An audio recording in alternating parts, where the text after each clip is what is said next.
if you're the Kings, you look at your team, yeah, but we're getting Drew Doughty back. I mean, that's a big help. We're getting Sean Walker back. That's going to be a big help. We're adding Kevin Fiala. We didn't really lose anybody except Dustin Brown. Like, why can't we be better? So I think, honestly, Jack, I think that's one of the reasons they started the way they did, which they were all over the map and very, I would call it unking-like. Yes.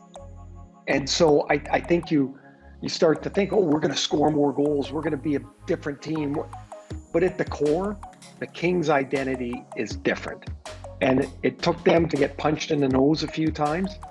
And then you can slowly see it starting to look a little more like it should, in my opinion. Like, I've seen Kevin play for a long time, and I've seen him play, overseas, and certainly in his NHL stops.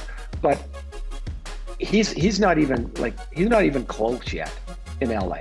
Like not to what he's going to be. Like the ceiling is a lot higher.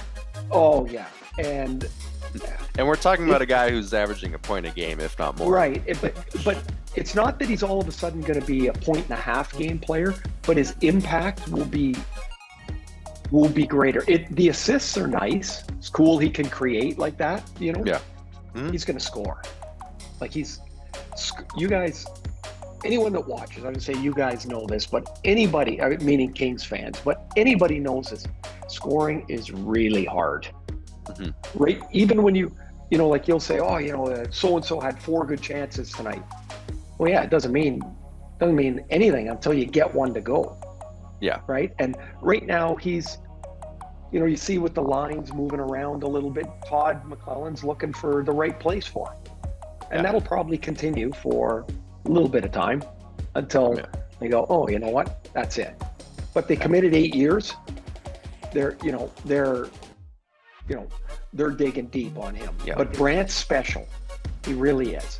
And the ability he has to go back, find the puck in traffic, maybe even if it's a D-to-D pass or he picks it up off the boards, he seems to know where that first pass needs to go.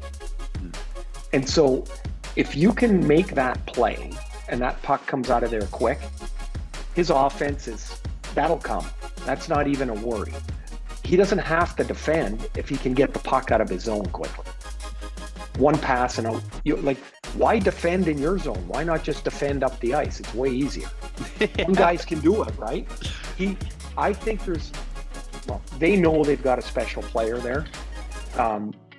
The decision really, though, to me is that he can't. I just don't see how you could send him back.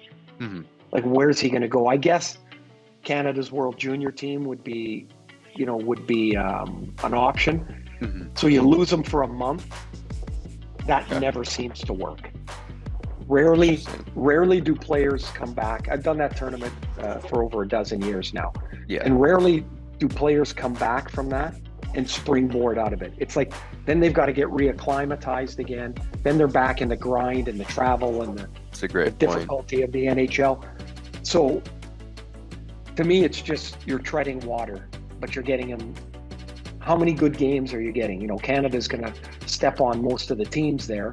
And then you're going to have the ones, then maybe the 4 or 5 that are, so in a month, he's playing 4 or 5 really good games. Why don't you keep him?